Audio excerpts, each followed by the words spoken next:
नमस्कार। आज के वीडियो लेक्चर में हम वाक्यांश के लिए एक शब्द उस पे प्रश्नोत्तरी करने वाले हैं। हिंदी भाषा में ऐसे शब्दों का प्रयोग होता है जो हम एक वाक्य न बोलकर कुछ शब्दों में अपने वाक्य की पूर्ति कर सकते हैं, यानी कि अपने वाक्य का अर्थ बता सकते हैं। कम से कम शब्दों में अपनी बात को रख सकते हैं। तो आइए देखते हैं पहला प्रश्न। वाक्यांश के लिए एक शब्द। अपनी बात को कम से कम शब्दों में कह देना। ठीक है, एक शब्द में कहेंगे, मूल भाव चेंज नहीं होता है। तो देखेंगे पहला प्रश्न, वाक्य है ये, जो मुश्किल से प्राप्त हो उसको क्या कहेंगे। जो मुश्किल से प्राप्त होगा उसके लिए एक शब्द यहाँ पे क्या सही होगा ऑप्शन के हिसाब से? अलभ्य, सुलभ, दुर्लभ, आलंघन।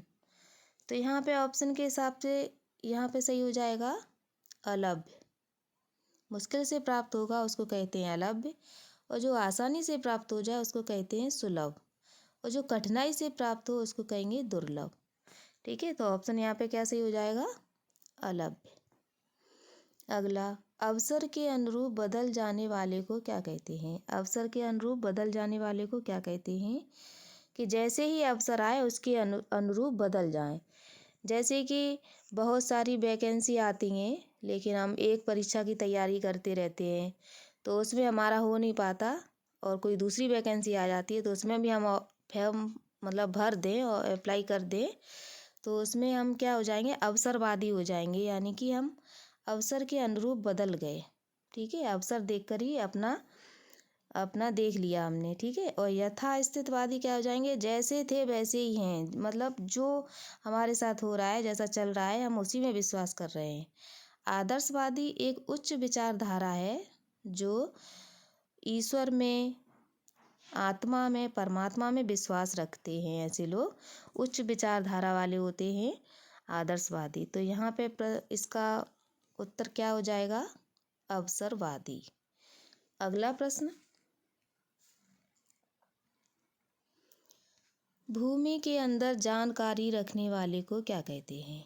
भूमि के अंदर जो भी हलचल होती है उसकी जानकारी रखने वाले को हम क्या कहते हैं? तो पहला ऑप्शन है भूगर्भवेत्ता, पुरातत्ववेत्ता, नृतत्व शास्त्री, भूकंपवेत्ता।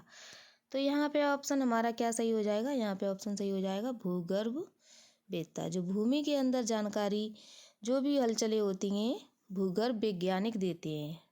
ठीक है, तो यहाँ पे ऑप्शन क्या सही हो जाएगा? भूगर्भवेत्ता। पुरातत्ववेत्ता, जो पुरानी चीज़ें होती हैं जो भूमि के अंदर दब चुकी हैं उनको खोजबीन करके निकालते हैं, जैसे हड़प्पा की सभ्यता, मोहनजोदड़ो की सभ्यता, इसको पुरातत्ववेत्ता ने ही जानकारी दी थी। ठीक है, तो इसमें क्या हो जाएगा? ऑप्शन नंबर ए, भूगर्भवेत्ता। अगला, रात्रि में विचरण करने वाले को क्या कहते हैं? निशाकर, बनचर, तमचोर, निशाचर। तो रात्रि में विचरण करने वाला कई बार परीक्षा में आया है, ये निशाचर कहते हैं। ठीक है, तो अगला प्रश्न, जो खाने योग्य न हो, जो खाने योग्य न हो उसको क्या कहेंगे? जो खाने योग्य न हो उसको हम क्या कहते हैं? अखाद्य कहते हैं, पथ्य कहते हैं, अपाच्य कहते हैं, अलभ्य कहते हैं। तो जो खाने योग्य नहीं होगा उसको हम कहेंगे अखाद्य। अ माने नहीं, खाद्य माने खाने योग्य या खाना। पथ्य क्या होता है? पथ्य खाने योग्य होता है, जिसको, जो हमारे शरीर को हानिकारक ना हो, ऐसा भोजन पथ्य कहलाता है। अपाच्य, जो पचने योग्य नहीं होगा, जो पचेगा नहीं, उसको अपाच्य कहेंगे। और अलभ्य तो पता ही है, अभी हमने ऊपर प्रश्न ऐसा किया है, जो मुश्किल से प्राप्त हो उसको क्या कहेंगे? अलभ्य। तो यहाँ ऑप्शन क्या सही हो जाएगा? अखाद्य। अगला प्रश्न, जिसके पास घर ना हो, जिसके पास घर ना हो उसको क्या कहेंगे? ग्रही कहेंगे, अनिकेत कहेंगे, अभिषेक कहेंगे, अंकिचन कहेंगे। तो जिसके पास घर नहीं होगा उसको कहेंगे अनिकेत। अ माने नहीं, निकेत माने घर। जिसके पास घर ना हो उसको अनिकेत कहेंगे। अंकिचन शब्द ये गलत लिखा है। अंकिचन माने होता है जिसके पास कुछ ना हो, कुछ भी ना हो उसको अंकिचन कहते हैं। इंद्रियों को जीत लिया हो जिसने। अगला प्रश्न देखते हैं, इंद्रियों को जीत लिया हो जिसने, उसको क्या कहेंगे? इंद्र कहेंगे, इंद्रपति कहेंगे, इंद्रजीत कहेंगे या जितेंद्री कहेंगे? जिसने अपनी इंद्रियों को जीत लिया है, जिसने अपनी इंद्रियों को वश में कर लिया है, उसको कहेंगे जितेंद्री। अगला प्रश्न, जो थोड़ा जानता है, जो थोड़ा जानता है उसको क्या कहेंगे?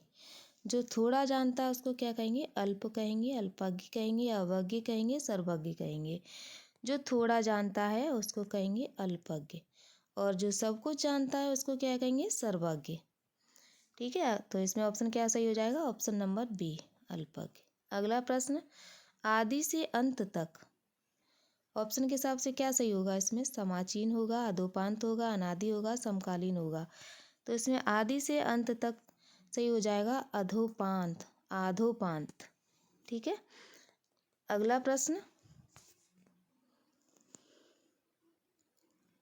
जो इस लोक की बात हो, जो इस लोक की बात हो उसको क्या कहेंगे? पाश्चात्य कहेंगे, स्वर्गीय कहेंगे, लौकिक कहेंगे, अलौकिक कहेंगे? जो इस लोक की बात होगी उसको हम कहेंगे लौकिक। इसी लोक की बात है, भौतिकता से संबंधित है, उसी को हम क्या कहेंगे? लौकिक। और जो ईश्वर, परमात्मा, आत्मा की बातें जो होती हैं, उच्च विचार होते हैं, वो अलौकिक हो जाते हैं। पाश्चात्य क्या होगा? पाश्चात्य विदेशी विचार है, विदेश से संबंधित है, दूसरे देश से। स्वर्गीय मरने के बाद अवस्था है, तो इसमें ऑप्शन क्या सही हो जाएगा? लौकिक। अगला प्रश्न, जो सब कुछ जानता है उसको क्या कहेंगे? ज्ञानी कहेंगे, सर्वज्ञ कहेंगे, सर्वस्व कहेंगे, सर्वस्त्र कहेंगे? क्या कहेंगे? उसको कहेंगे जो सब कुछ जानता है, सर्वज्ञ। ठीक है। अगला प्रश्न, जानने की इच्छा के लिए, जानने की इच्छा, ऐसे व्यक्ति होते हैं जो हमेशा जानने की इच्छा रखते हैं या सीखना चाहते हैं हमेशा, तो उसको क्या कहेंगे? जिज्ञासा कहेंगे, आशा कहेंगे, अभिलाषा कहेंगे, इच्छा कहेंगे? तो जानने की इच्छा रखने वाले को कहेंगे जिज्ञासु कहते हैं, लेकिन जानने की इच्छा यहाँ पे दिया है तो इसको कहेंगे जिज्ञासा। ठीक है, अगर यहाँ पे आ जाए जानने की इच्छा रखने वाले को क्या कहेंगे, तो वहाँ पे हो जाएगा जिज्ञासु। तो यहाँ पे ऑप्शन के हिसाब से क्या सही हो जाएगा? जिज्ञासा। अगला, किसी व्यक्ति या वस्तु को न अपनाना क्या कहलाएगा? किसी वस्तु या व्यक्ति को नहीं अपनाया जाए तो क्या कहेंगे? तिरस्कार कहेंगे, परोपकार कहेंगे, बहिष्कार कहेंगे, परिष्कार कहेंगे? तो ऑप्शन के हिसाब से यहाँ पे सही हो जाएगा बहिष्कार। किसी व्यक्ति या वस्तु का न अपनाया जाना क्या कहलाएगा? बहिष्कार। जो देने योग्य है, अगला प्रश्न, जो देने योग्य है उसको क्या कहेंगे? पे, दान, दे, गे? तो यहाँ पे ऑप्शन क्या सही हो जाएगा? जो देने योग्य है दे कहलाएगा। पे क्या? पीने योग्य, पीने योग्य। दान किसी को देने वाला, देने वाला। ठीक है। और गे गाए जा सकने वाला, यानी गाने योग्य, गाने योग्य। अगला प्रश्न, यहाँ पे ऑप्शन के हिसाब से सही हो जाएगा दे। अगला प्रश्न, दूसरों की बातों में दखल देना, दूसरों की बातों में दखल देना। आजकल हर जगह ऐसे व्यक्ति मिल जाते हैं जो दूसरों की बातों में दखल जरूर देंगे, चाहे उनको मतलब हो या ना हो, लेकिन दूसरों की ज़िंदगी में क्या हो रहा है उस बात से उन्हें बहुत मतलब रहता है। तो इसके लिए एक शब्द देखेंगे, हस्तक्षेप, उपकारी, आक्षेप, दूरदर्शी। तो यहाँ पे ऑप्शन के हिसाब से क्या सही हो जाएगा? हस्तक्षेप। जो दूसरों की बातों में दखल देते हैं उसको कहते हैं हस्तक्षेप, हस्तक्षेप कर रहे हैं ये। ठीक है। अगला, पृथ्वी, ग्रहों, तारों आदि का स्थान क्या कहलाएगा? विश्व, धरती, अंतरिक्ष, समंदर? सब जानते हैं पृथ्वी, ग्रहों, तारों आदि का जो स्थान है उसको क्या कहते हैं? अंतरिक्ष। अगला प्रश्न, जिस पर आक्रमण किया गया हो, जिस पर आक्रमण किया गया हो उसको क्या कहते हैं? आक्रांत कहते हैं, आत्मघाती कहते हैं, आक्रमण कहते हैं, आक्रामक कहते हैं। तो जिस पर आक्रमण किया गया हो उसको कहेंगे आक्रांत। अब यहाँ पे आ जाए जैसे जिस पर आक्रमण न किया गया हो, न लगा हो, तो उसको कहेंगे अनाक्रांत। अनाक्रांत। और जिसने आक्रमण किया हो, जिसने आक्रमण किया हो तो उसको कहेंगे आक्रांता। आक्रांता। आक्रांता। जिसने आक्रमण किया हो उसको कहेंगे आक्रांता, और जिस पर आक्रमण हुआ हो उसको कहेंगे आक्रांत। तो ऑप्शन क्या सही हो जाएगा? ए।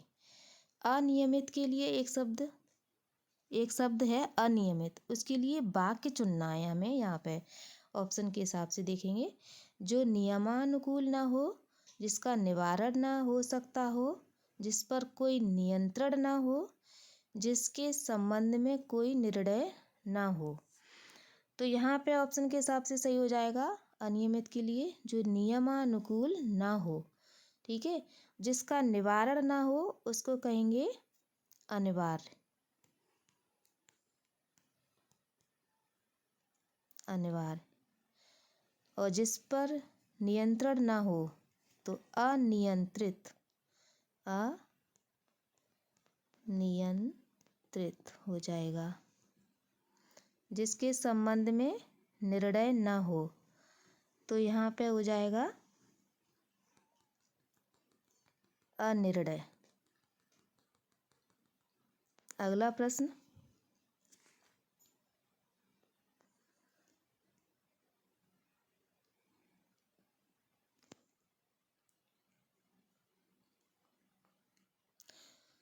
सख्य भाव मिश्रित अनुराग को क्या कहते हैं? सख्य भाव मिश्रित अनुराग को क्या कहते हैं?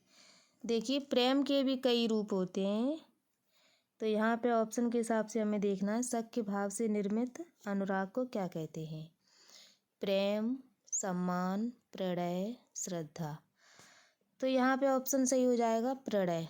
सख्य भाव से मिश्रित प्रेम को प्रणय कहते हैं। सम्मान हम अपने से बड़ों का करते हैं, जो पद में या रिश्ते में बड़े होते हैं, श्रेष्ठ होते हैं, उनको हम सम्मान देते हैं। प्रेम हम अपने भाई बहन, माँ बाप, अपने रिश्तेदार, जो भी सगे संबंधी हैं उनको प्रेम भाव होता है। और श्रद्धा, श्रद्धा का मतलब होता है जिसमें हमारा विश्वास हो, जिसमें हम सत्य पर धारण। श्रद्धा का मतलब होता है सत्य धारित, जो चीज़ें, जैसे हम कहते हैं हम शिव में विश्वास करते हैं, हम देवी में, दुर्गा माँ में विश्वास करते हैं, तो वही क्या हो जाएगा? श्रद्धा हो जाएगा। तो यहाँ पे ऑप्शन यहाँ पे सही हो जाएगा प्रणय। अगला प्रश्न, खाने की इच्छा। खाने की इच्छा क्या कहलाएगा? खाने की इच्छा क्या कहलाएगा? विभुच्छा, बुभुक्षा, बुभुक्षा, देखिए 4 तरीके से लिखा गया है, लेकिन शुद्ध यहाँ पे क्या होगा? बुभुक्षा। खाने की इच्छा, बुभुक्षा। ठीक है, यहाँ पे ये कई बार पूछा गया है परीक्षाओं में, तो ध्यान रखना है, ऐसे ही लिखा जाएगा बुभुक्षा। ठीक, तो आज के वीडियो लेक्चर में इतना ही। मिलते हैं नई वीडियो के साथ, तब तक के लिए धन्यवाद। और वीडियो कैसी लगी कमेंट में ज़रूर बताएं।